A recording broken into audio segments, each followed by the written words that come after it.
Boa tarde, está no ar mais um Direto da Redação. Hoje, dia 30 de junho de 2020, terça-feira aí, terminando o semestre.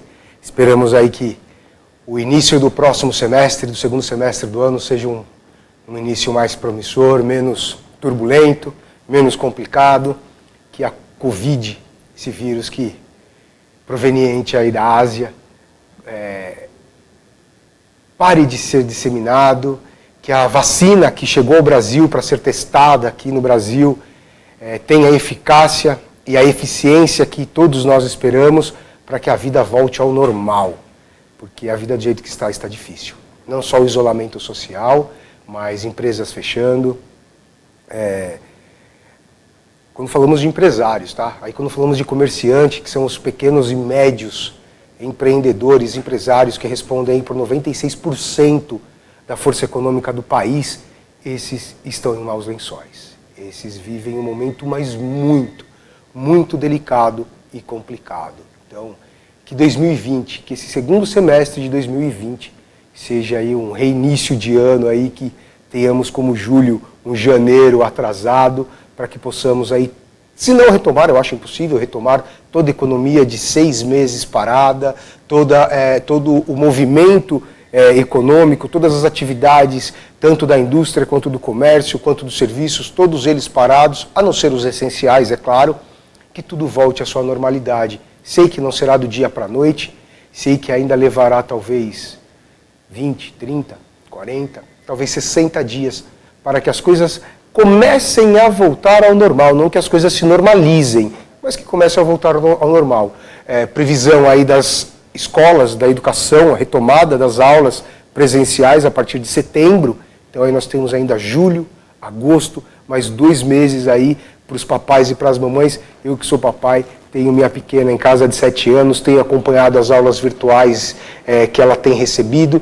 É difícil, não são todos os pais que dispõem desse tempo, não são todos os pais que têm condições de acompanhar os filhos nesse momento, mas é essencial. Você, papai e mamãe, que está em casa, que faz o home office, eu sei que às vezes é muita tribulação. Home office, trabalhando em casa, aí tem o almoço para o filho que tem que fazer, aí tem que dar atenção para a aula virtual. Então, são muitas, mas muitas as atribulações. A gente entende, mas é um momento aí também de reflexão, né? De repente, esse vírus aí veio para a gente refletir um pouquinho sobre os nossos relacionamentos familiares, aqueles sociais que hoje talvez nem existam mais, pelo menos por enquanto, que retomem aí num futuro não tão distante, lógico, com tudo voltando ao normal, e que segundo semestre de 2020 seja um reinício para todos, para todos.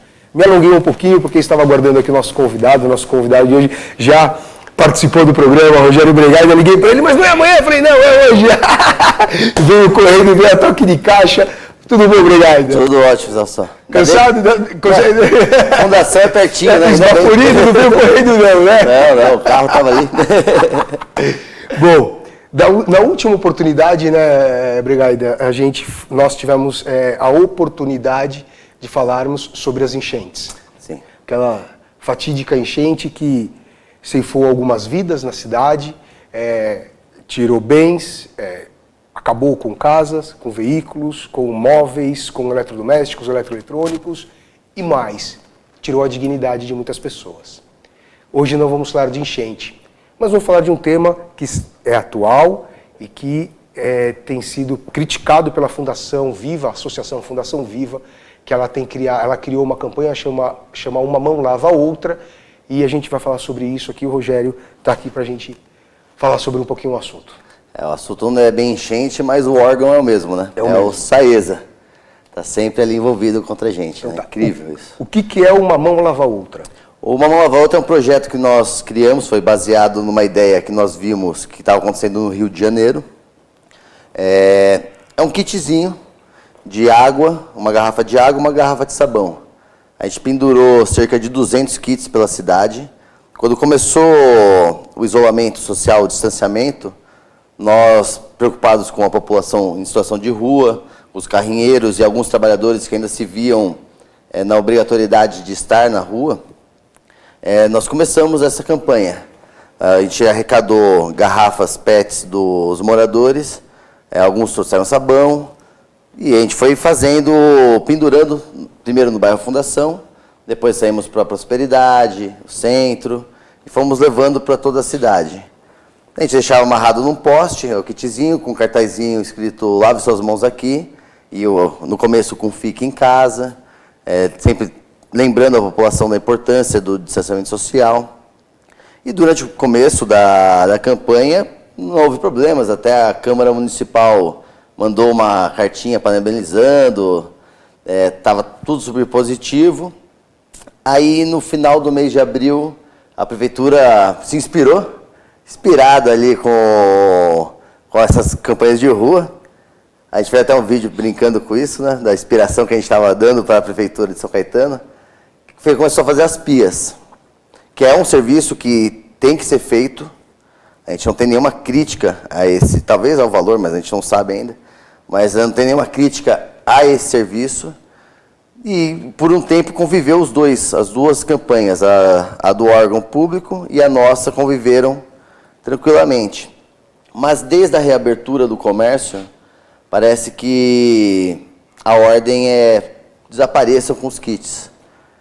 Como está normalizando, a intenção é normalizar essa pandemia, e eu não sei por como a gente pode normalizar 50 mil mortes, como a gente pode normalizar São Caetano ser a cidade com o maior número de infectados proporcional à sua população.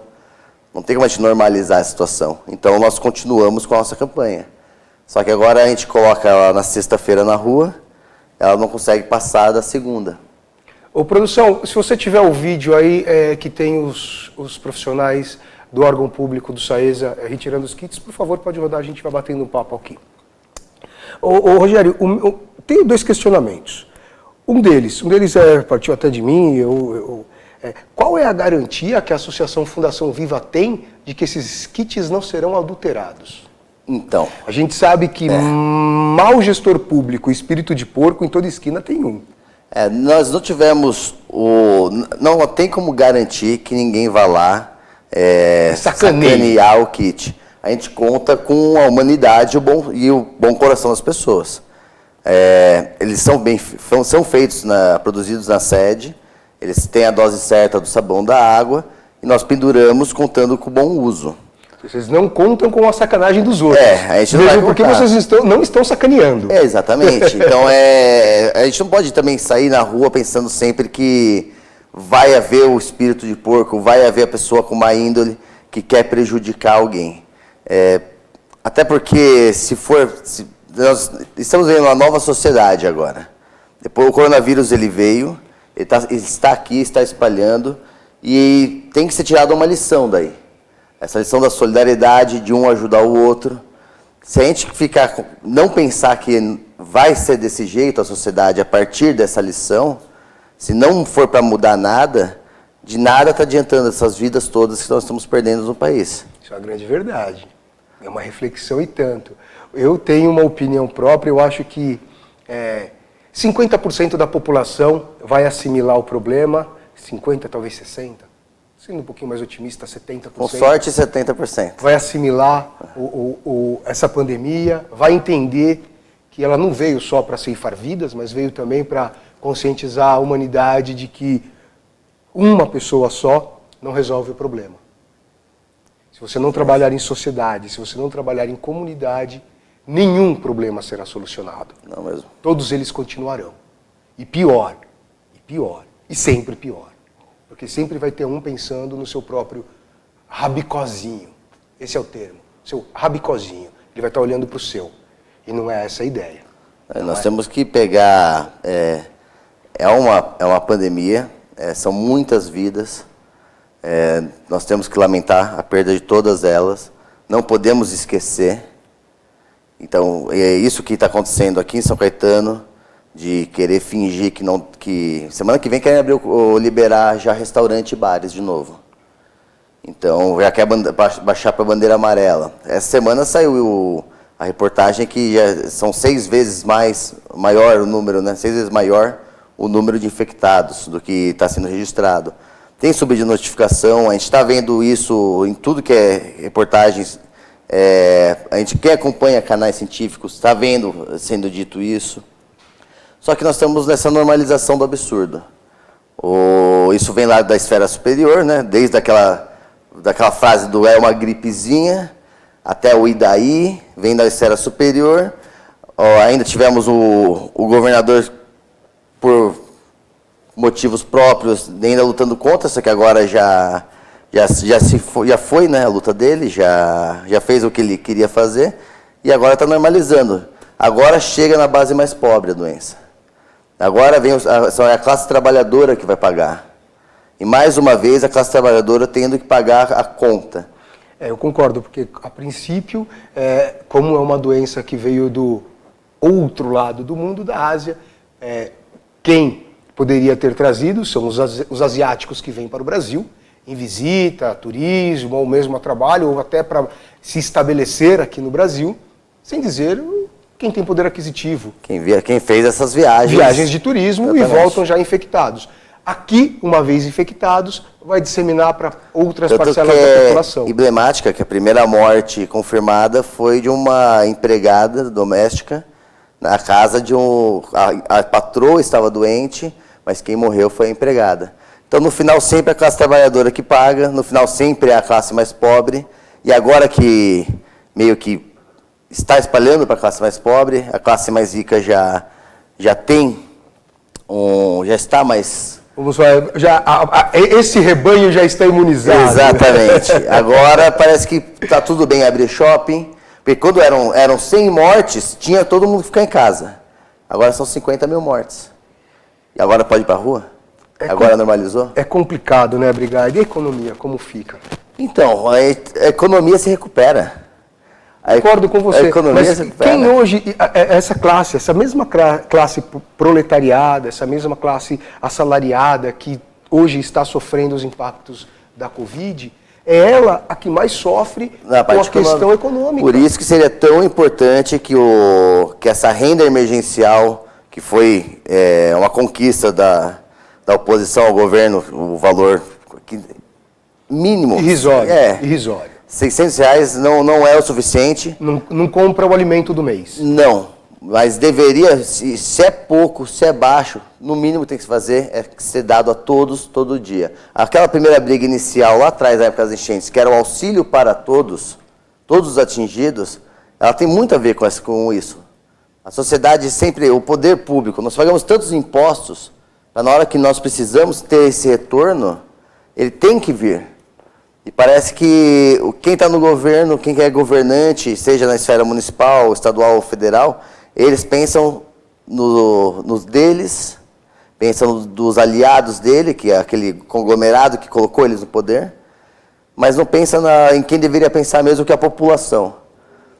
Obrigado, eu vou pedir uma licença. Você que acompanha direto da redação, não sai daí não. A gente vai para um breve break comercial, a gente já volta, a gente vai falar sobre os tais impostos, o tal auxílio emergencial, e vamos falar um pouquinho mais sobre os kits. Segura aí, rapidinho.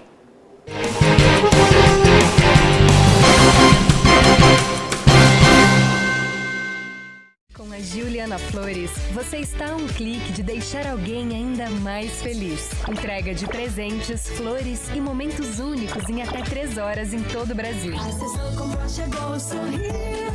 Juliana Flores. Pior que não ler jornal é ler apenas um jornal. Leia, assine e anuncie no Jornal ABC Repórter. 4224-4789. Se você é notícia, foi ou vai ser, ligue para a nossa redação ou mande um e-mail para redação@jornalabcreporter.com.br. ABC Repórter, o diário. www.jornalabcreporter.com.br.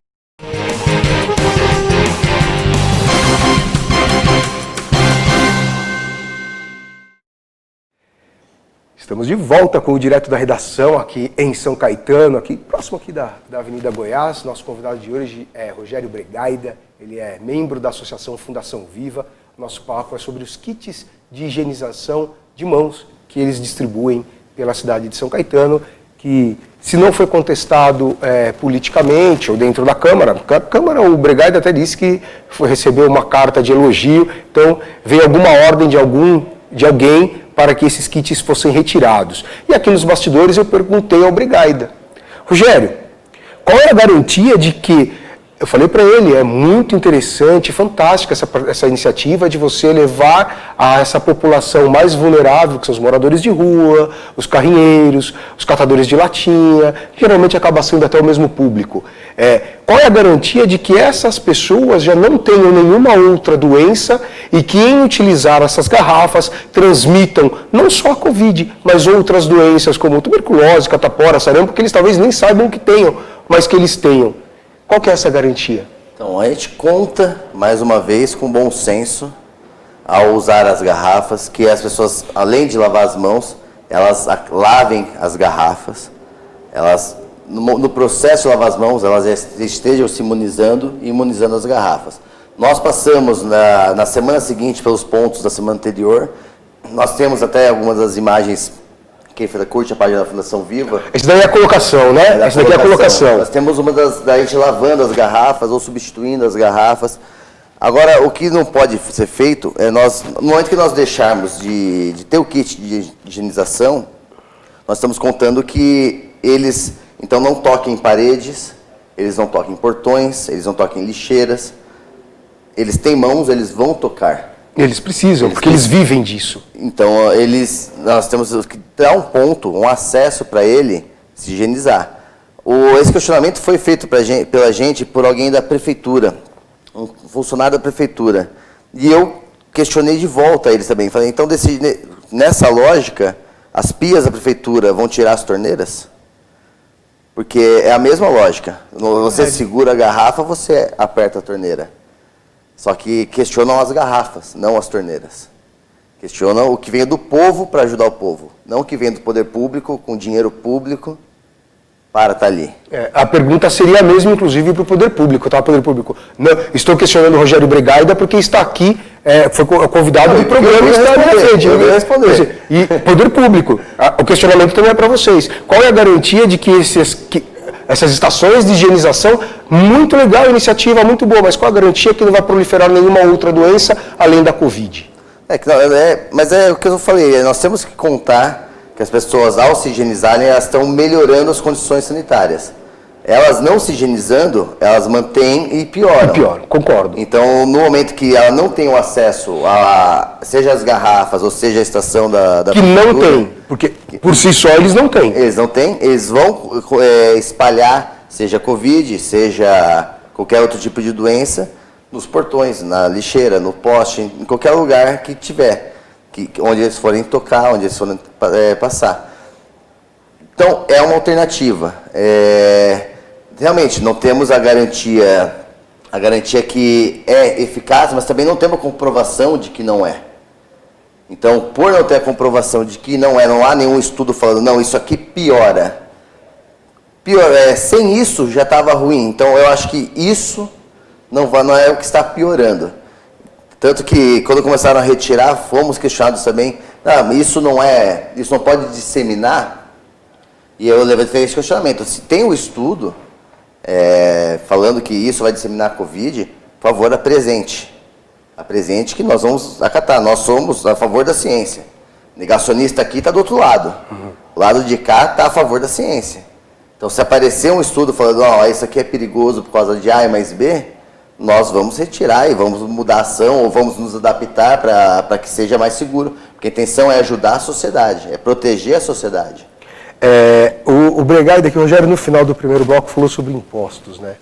É interessante que atrelado, amarrado ao imposto, está o auxílio emergencial. O governo acabou de sinalizar que para prorrogar o auxílio emergencial terá que aumentar os impostos. Então, como, né? Como? Boa pergunta. Como? Se o que a gente paga de imposto já é exorbitante, já é um absurdo. É que volta aquele negócio. Impostos, a gente paga bastante imposto sobre serviços, né? Sobre tudo que consumimos, nós pagamos imposto. Nós não pagamos imposto para acordar. Depois de acordado, a gente paga imposto. Isso depende de onde você está dormindo. É verdade.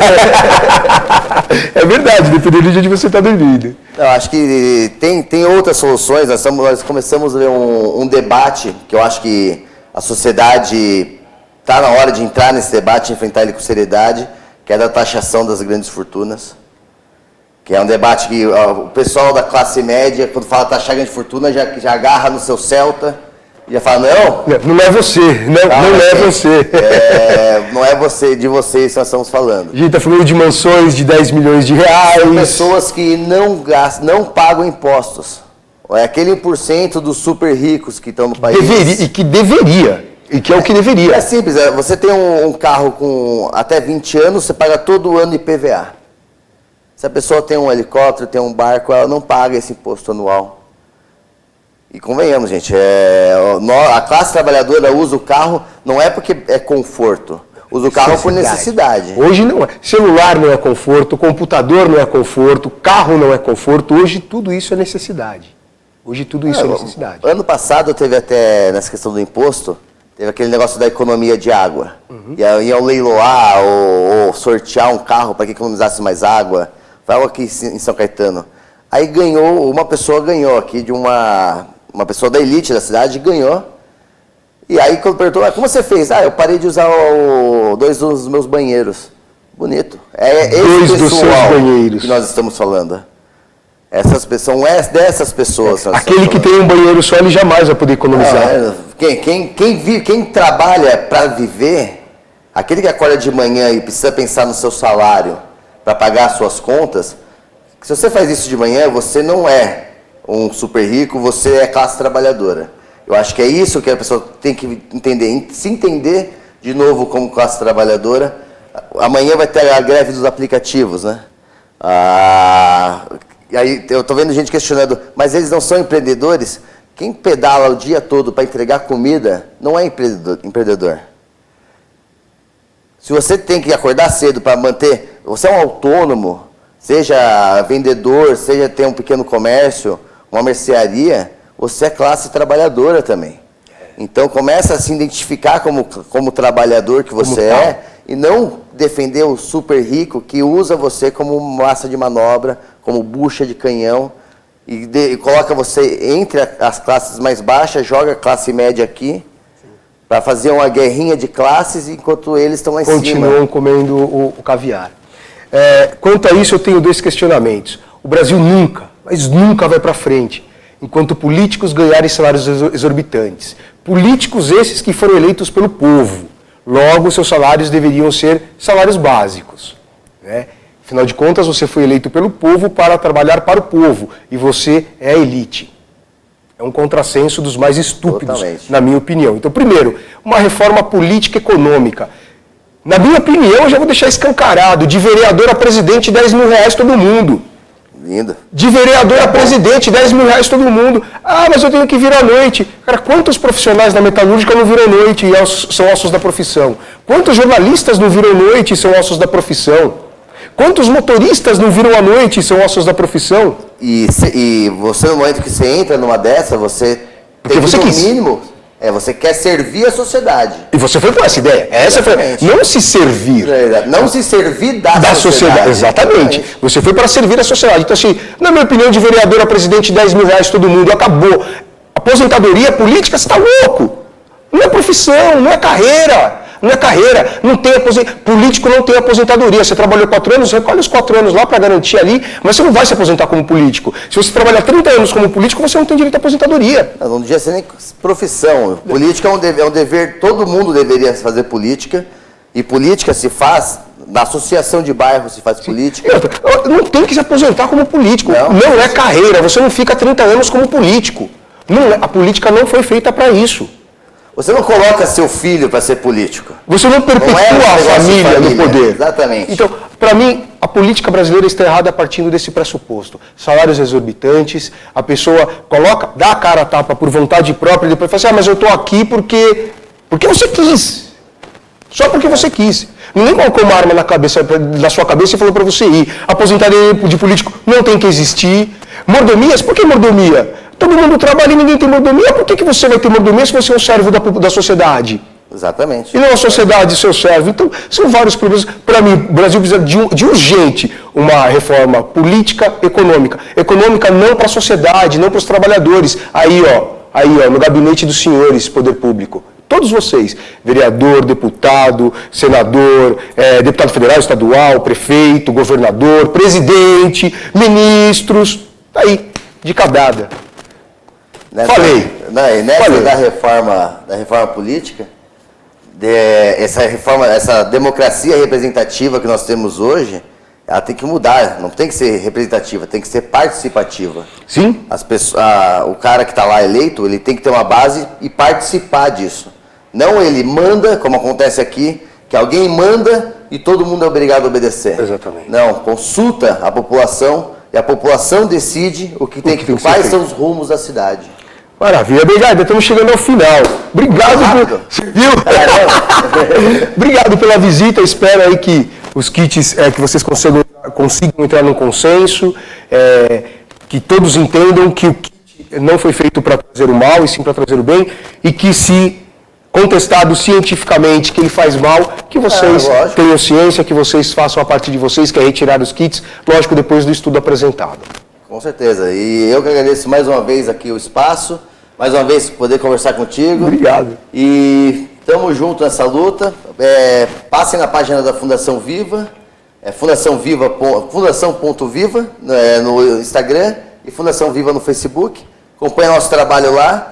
E estamos abrindo para associados, quem quiser se associar na Fundação Viva. Principalmente o pessoal da Fundação, porque é o bairro inicial. Mas da cidade, quem quiser modificar a cidade como um todo, vem com a gente que a mudança vai começar ali. Convite feito, portas abertas para todos, inclusive para vocês, senhores políticos da cidade. Se quiserem participar, entendam as demandas, participem das demandas e discutam as próprias. Assim fica mais fácil da gente chegar num denominador comum para todos. Comum, como já diz o nome, comum para todos. Obrigado pela companhia, obrigado pela sintonia. Até o próximo programa. Tchau.